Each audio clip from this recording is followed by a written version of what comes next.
These are the top 5 best weapons in Arc Raiders. Now, how am I going to be ranking these weapons? Well, there's going to be 3 categories that I'm going to be ranking these on. Accessibility to the weapon. So if it's legendary rarity, obviously that accessibility will go down. Also, how good it is at PvP and how good it is at PvE. PvE being its effectiveness at taking out robots. Now that we have those 3 categories, let's begin.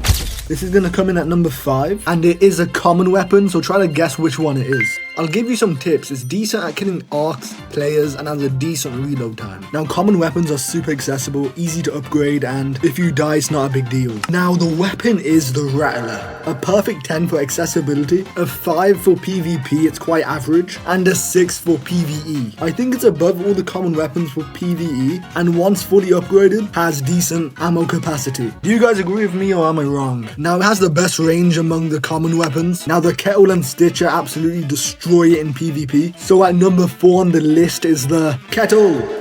Of course, it's getting a 10 in accessibility. Now, it's true this gun is way better than the Rattler in PvP, so I'll give it a 6. Now, the reason it's only a 6 is because it doesn't have the best range and armor penetration. Also, it has really bad reload time. So since I don't have the best aim, I don't usually kill them with one magazine, so I have to get behind cover or switch my weapon out. Though it does have to be paired with another weapon. Now, when dealing with arcs, this weapon sucks.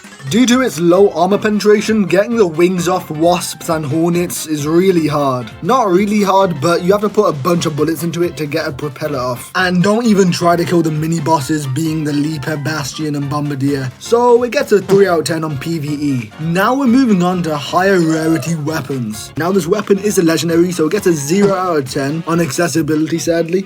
Now all legendaries need blueprints for you to craft them, and this one is the hardest one to get, so now you probably know which one it is. It's the Aphelion. It's at number 3 because it gets a 9 out of 10 for arcs and a 10 out of 10 for PvP. Now this gun is a burst fire weapon, and one burst with this gun can completely get rid of a shield. And once you've destroyed someone's shield, one burst with this weapon can completely down someone. And yes, you can put attachments on this legendary weapon unlike the other 2. I think just because of its high score, it deserves to be number 3. And the only problem with this weapon is how hard it is to find and craft. Now moving on to the number 2 spot is the Renegade.